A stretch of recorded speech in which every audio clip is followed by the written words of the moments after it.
Hello guys, my name is Felix from examsconnect.com. Welcome to our physics class. We are still on introduction to physics, the last part, which is energy.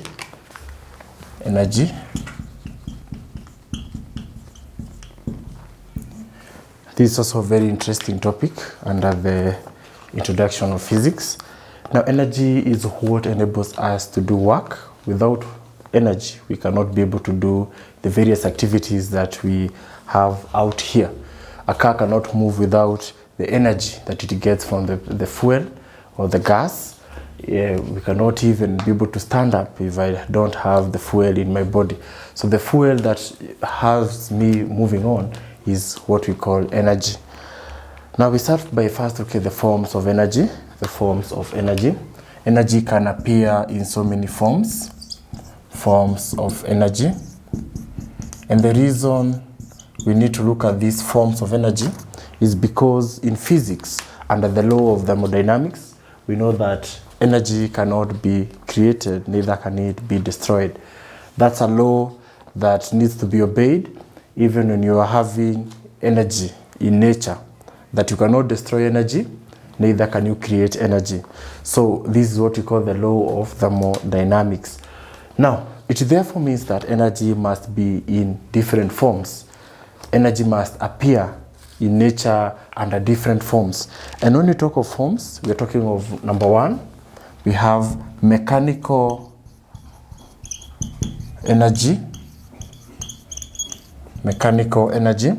This is energy that is created due to motion. This is energy created due to motion. When bodies are moving, we see that these bodies are containing mechanical energy. Now, under mechanical energy, there are two main groups of mechanical energy. We have the kinetic energy, and then we have the potential energy. That means that a body that is in motion can either have kinetic energy or potential energy. Let me take a good example that I know most of us have experienced. We have the roller coaster that is in our theme parks, where we have a sort of roller coaster where the train can move up, then it goes down. And when the train that is containing people moves upwards, up to a point here we have maximum potential energy. Maximum potential. As the train is moving up to a height h from the ground, then we say that that train is having maximum potential energy at this region. Now, later the train goes down, and most of us are frightened by the movement of the train as it's moving downwards up to this region here. And at this region, the train has maximum kinetic energy, Ke, maximum Ke. And we look at it in this format. It moves at a velocity v. And we can even be able to calculate the kinetic energy that that body acquires. Now, there are two formulas that are used. For example, in the case of kinetic energy, we see that kinetic energy is equals to a half mv squared. A half mv squared. This means that if I know the mass of this train and the velocity that I have, then the product of a half mass times the velocity squared will give me the kinetic energy that that body acquires at that position. I can also be able to calculate the potential energy. The potential energy that this train is acquiring from the ground up to this level, a height of h, can be calculated, and the formula is mgh, where m stands for mass, g is the gravity, and h stands for the height that has been moved by this body. So if I know the mass of this train that is moving along our roller coaster there, the gravity of this region, and the height that that train has moved, I can be able to calculate the potential energy that it has up here. Now, we notice that since we have stated that due to the law of thermodynamics, energy cannot be destroyed, neither can it be created. At every position of this locomotive, the total energy is always a constant. The total energy is always a constant. And how do we get the total energy? Total energy can be acquired by saying total energy, it is a sum of kinetic energy at that position and the potential energy at that position. So when I talk of a point A, the total energy at point A is equal to a sum of the kinetic energy at point A and the potential energy at point A. That means that anytime the kinetic energy lowers, the potential energy increases.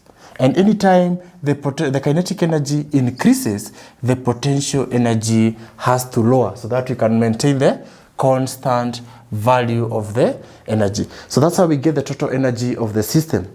Now, that was just one form of energy. We also have another form of energy known as thermal energy. Thermal energy. This is energy due to heat. This is energy due to heat. You will find it in engines. We find it in our kitchens when we are having to prepare some meal. You require the thermal energy.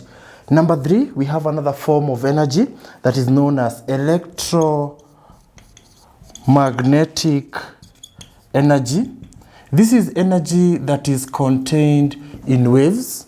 For example, the transmission of waves from the broadcaster to your station, maybe from one phone call to another, then those two phones must be having electromagnetic energy for them to transfer the waves. Number 4, another form of energy, a way that energy can be found in our environment, we have chemical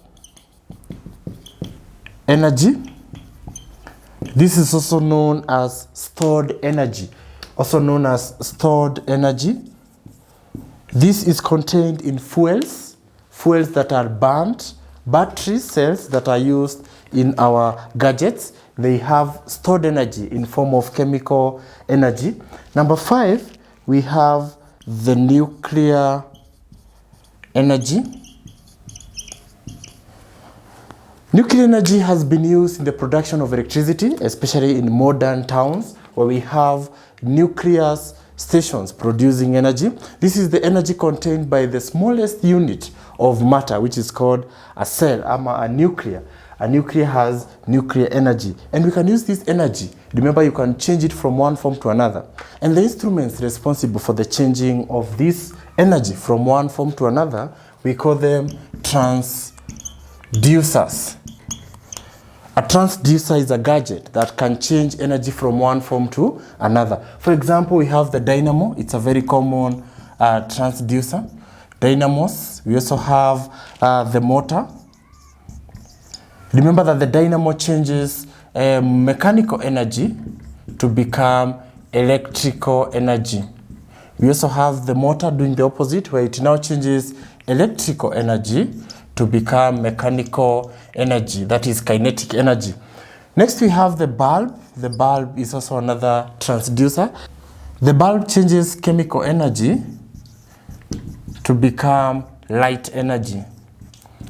Light energy, where we can now use it to view, or heat energy, also known as thermal energy. So without the transducer, we cannot be able to change one form of energy to another. So I think with that, that's all to do with introduction of physics. We have looked at motion in our previous lessons. We looked at energy forms now, and also forces, and finally we are now through with the energy part, where we finish it off with the transducers. So thank you.